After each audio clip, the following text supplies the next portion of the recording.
E aí, meu povo, tudo bem? Depois de algum tempo, acredito que aproximadamente uns 2 meses e meio por aí, ou 3 meses, eu não gravo vídeo aqui no de Pedro para você. E vamos retomar as ministrações, vamos retomar os vídeos, vamos retomar as falâncias, vamos retomar as polêmicas, receitinhas, entre outras coisas. Só não vamos falar de futebol aqui, pelo menos não de São Paulo. Tem um canal que eu criei exclusivo para isso, há alguns meses atrás, 6 meses atrás, que é o SPFC Amadores. Mas hoje eu queria falar um pouquinho para você que me conhece, que já está comigo aí desde o começo, desde quando nós criamos esse canal. Acho que deve ter mais ou menos uns 2 anos, não me lembro bem.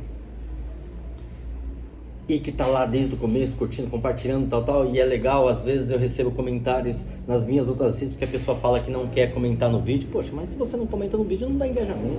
Se você não curte, se não compartilha, não dá engajamento. Aí fica poucas visualizações, aí o canal não cresce, aí a culpa não é minha, a culpa é sua. Mas vamos pros finalmente, né? Eu quero falar de um tema bem legal pra mim, que foi a minha ida pro interior. Morei um tempo no interior de São Paulo, a 400 quilômetros aproximadamente da onde eu tenho a minha moradia, onde eu me constituí, né? Morei ali na cidade de Ourinhos e eu confesso que foram muitas experiências. Não vou expor o nome da empresa que eu trabalhei, não vou expor o nome das pessoas que eu conheci de lá, pessoas que eu tive contato e perdi o contato, pessoas que eu fiz amizade e perdi a amizade, pessoas que eu mantenho contato, não haverá nomes, né? E acredito que eles nem têm as minhas mídias, quer dizer, pelo menos não o canal, apesar que esse canal ele tem um link lá em uma das minhas redes, ou pelo menos na maioria. Mas eu não passei o meu canal para as pessoas de lá, porque como eu fui exclusivamente para trabalho, eu entendi que eu precisava de um tempo para as pessoas me conhecerem profissionalmente, entenderem qual que é o meu conceito de trabalho, meu conceito organizacional, e depois eu entraria nesse âmbito mais pessoal. É que quem me conhece sabe que eu misturo muitas coisas, eu sou muito ansioso, então eu fiz muita amizade lá, conheci muita gente lá, fiz muita coisa lá que por motivos óbvios eu não vou ficar comentando aqui, mas então acabou que muita gente trabalhou comigo, tem as minhas redes, tem os meus contatos, tem os meus números, tem tudo, então, mas provavelmente esse vídeo não vai alcançar muitos, a não ser aquele que acessou minhas redes, acessou o link e se inscreveu, mas eu acho muito difícil, não teriam comentado comigo. Pois bem, mas não tem problema nenhum, porque eu não tenho rabo preso, não tenho nada que me constranja no meu período lá, muito pelo contrário, né? Eu recebi um convite de uma grande empresa, de uma grande organização para trabalhar em uma montadora. Na verdade não era só montadora, é uma fabricante também de móveis, talvez a maior da cidade, se não for a maior, é uma das maiores, se não for a maior do Brasil, uma das maiores. E isso me deixa muito orgulhoso. Tenho fotos nas minhas redes, então não tem problema nenhum. É que a gente não sabe até onde pode ir, o que pode falar, então por isso que eu estou evitando por isso que eu estou preservando o nome aqui. Mas saí pelas portas da frente, inclusive foi uma decisão minha ter me desligado. A empresa fez muitos esforços para eu continuar, mas eu entendi que não era o momento para eu fazer uma mudança tão radical. É que primeiro eu faço, depois eu penso. E é uma característica que eu não curto muito minha. Às vezes dá bom, mas a maioria das vezes não dá bom. Fui, e olha que eu tive oportunidade de não ir, depois de lá tive várias oportunidades para voltar e disse não para a grande maioria delas, 99% delas. E então chegou um dado momento, depois de algum tempo, que profissionalmente falando eu não estava feliz. E hoje eu me apego muito nisso, eu achava que muitas coisas eram importantes e hoje, depois de muita experiência, hoje eu consigo colocar na balança o que é importante e o que não é importante. E não é problema isso. Tem gente que tem 23, 25, 27 anos de idade que acha que já viveu tanto e aí se precipita, que eu era assim.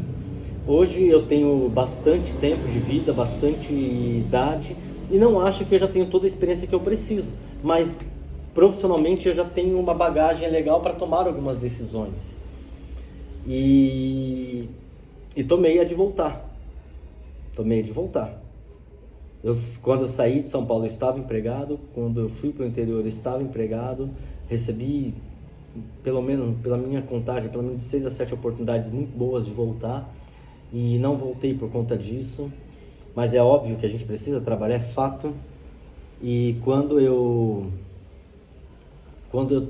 cheguei à conclusão que de fato eu precisava voltar, teve vários pesos. É óbvio que minha filha teve um peso muito grande nisso, muito grande. Eu tenho uma filha de 12 anos, tenho responsabilidade como pai. E quando chegou o momento que ela começou a pedir muito para mim para mudar para lá, aí eu achei que não era o momento de eu ficar lá, porque eu estava dando a ela essa prerrogativa que um dia ela podia mudar. E eu sei o quanto é importante para ela estar com a mãe. E eu sei o quanto é importante para a mãe estar com ela. Então eu não podia deixar as duas separadas. Não tinha a menor condição de fazer isso. Então isso foi algo que pesou muito para mim. Os meus pais, eles já estão chegando numa idade, são novos, obviamente, por aparência e tal, mas o número é número, não tem jeito. Se eu tô ficando velho, imagina meus pais. Então também teve um peso muito grande nisso daí, né? Quando eu ligava para eles, eles tentavam passar uma tranquilidade, mas eu via que não era bem assim. Então teve um peso muito grande nisso. Outros dois fatores que pesaram muito é que logo quando eu cheguei lá, eu procurei uma igreja para me constituir. E eu achei uma muito próxima daquela que eu estava indo aqui em São Paulo. Mas a ideologia era diferente, então eu não curti. Mesmo que o pastor fosse uma pessoa maravilhosa, as pessoas lá incríveis, mas ainda assim não era. E eu acho que igreja é uma coisa que é quase como um casamento. Você precisa escolher muito bem, porque você vai ficar lá, você vai se abrir lá, você vai se constituir lá, você vai criar relacionamentos lá. Então você precisa pensar muito bem na igreja que você está, porque isso afeta diretamente no seu espiritual. E há quem diga que igreja não salva ninguém. Cuidado com isso, isso não é uma ciência exata, tá? Eu provo na Bíblia para você. E outra coisa que eu procurei muito lá foi lugar para treinar. Cara, academias incríveis, legais, tal, mas é aquela coisa que a tecnologia era muito inferior do que eu estava acostumado aqui. Então, teve coisas que eu comecei a colocar na balança. Eu estava me elevando profissionalmente, cargo, salário, tudo estava elevando, mas as outras coisas não. E alguns valores que eu tinha constituído para mim, pessoal, eu estava começando a perder lá. E aí eu me assustei com isso também. E aí eu falei, pô, não posso deixar isso ir para esse lado, para esse caminho. Até minha filha me deu alertas, que aí foram vários fatores, né, que me trouxeram de volta. E para mim foi difícil, porque eu já tinha alugado casa maravilhosa, de 8 cômodos, quintal grande. Putz, meu, que casa sensacional. É um lugar maravilhoso, 2,5 km da empresa, então eu ia e voltava a pé. Vizinhos muito legais. Putz, a vibe do lugar, pelo amor de Deus, gente. Que vibe gostosa de interior. Eu pegava frutas na rua, andando na rua, eu pegava frutas. Não lembro o nome. Acerola, sei lá como é que é o nome daquela outra coisa. Sei lá, mas pegava frutas na rua. Putz, meu, pessoal sem explicação. Fiz muita amizade, muita mesmo. Deixa pra lá. E aí, tava muito próximo do Paraná, que é um local que eu amo, então eu fui algumas vezes pra Londrina. Que, putz, aí sim eu conseguia treinar onde eu queria, legal, porque lá tem a rede que eu treino. Então aí sim foi muito legal esse lado. E é isso, sabe? A cidade de Ourinhos é uma das cidades mais incríveis que eu conheci. Tanto que eu não descarto a possibilidade de morar lá novamente, não descarto. Não descarto a possibilidade de voltar para a empresa que eu trabalhei um dia. Não é o momento, não penso nisso agora, não penso em nada agora. Meu apartamento precisava de uma melhoria, de uma mexida, porque é meu, foi o que Deus me deu, e eu vou fazer isso. É óbvio que tem a parte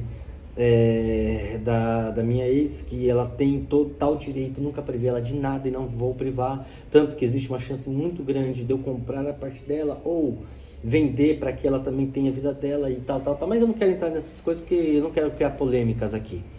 Enfim, quero falar do interior.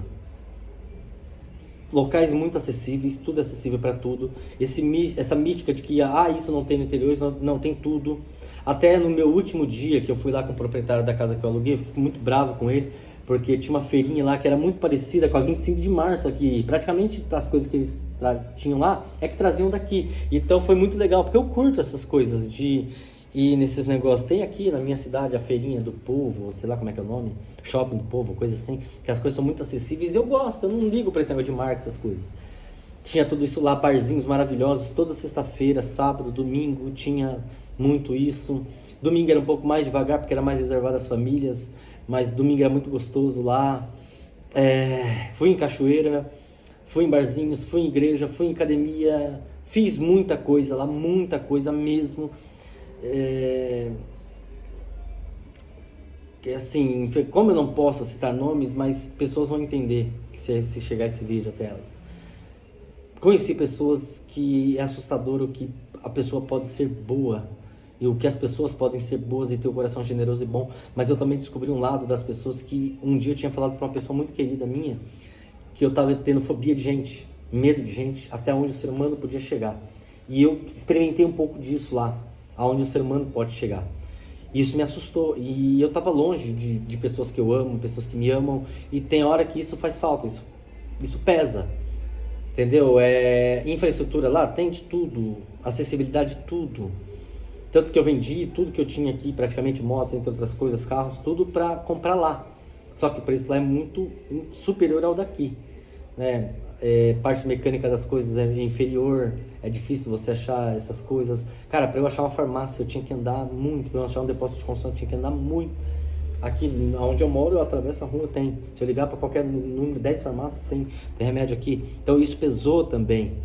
Mas o principal fator que pesou para mim, assim, talvez foi a maldade das pessoas. E olha que eu não me apresentei para a grande maioria. Uma ou outra pessoa você acaba conversando, você acaba se socializando, porque não tem jeito, ninguém vive sozinho. E acabei falando até demais, e isso talvez tivesse sido predominante para mim, porque quando você fala muito, você dá ponto de acabado, é um provérbio antigo que existe, mas é verdade. Então tem que tomar certo cuidado, porque os ambientes, os climas já não começam a ficar legais, as pessoas começam a misturar as coisas, e isso não foi legal. Mas me arrependo de ter ido para lá? Não, foram 2 meses incríveis, foi 2 meses incríveis. Eu morei muito tempo no hotel lá, mais de 1 mês e meio, eu acho, no hotel. Fiquei praticamente só uma semana na casa nova, 1 semana e meia na casa nova. Mas eu fiz tantos planos para casa, tinha até uma sala reservada para academia. Eu pensei até em colocar aqui o vídeo da casa que eu gravei, mas acho que não seria legal. Mas eu só tenho a agradecer. O dono da empresa que eu trabalhei, as irmãs, os sócios todos, os grupos de 90% dos consultores, a equipe que trabalhou comigo é uma equipe que tem um potencial assustadoramente grande, muito legal. E assim vai, gente. Eu acho que na vida a gente precisa errar. Faz parte. A vida ela é feita para isso. Eu acredito que deve ter sido a 6ª, 7ª empresa que eu trabalhei. Nunca parei para fazer esse tipo de conta. Não me arrependo de ter pedido as contas lá. Eu acho que muita gente vai falar, você é louco? Não sei, mas eu já saí e voltei de empresas que eu falei, pô, eu nunca mais, isso eu não faço, isso aqui eu não faço. Mas hoje em dia eu prefiro fazer as coisas para depois me arrepender. Eu não curto muito a ideia de me arrepender daquilo que eu não fiz. Isso para mim não é legal. A vida é curta demais, nós temos pouquíssimo tempo para fazer tudo que nós gostaríamos de fazer. Por isso que hoje eu acordo cedo, durmo tarde, sou intenso em tudo que eu faço, me entrego em tudo que eu faço, amo tudo que eu faço, amo as empresas que eu passo, amo as pessoas que eu conheço. Então dificilmente eu discuto com alguém, brigo com alguém, eu sou um eterno crianção, eu dou risada de tudo. E não ligo das pessoas darem risada, tá aqui ó, prova disso, o pessoal fica rachando o bico aí porque a cancela caiu na minha cabeça e bateu no meu... Mas faz parte, fazer o quê? Quem nunca, né? Quem nunca recebeu uma cancela na cabeça? Isso eu acho que é a coisa mais comum do mundo. Eu tava no trajeto ali, achava que eu tava de moto, mas estava de pé e a cancela desceu e pegou. Faz parte, mas... Bem, chega. Tchau. Curte, comenta, compartilha.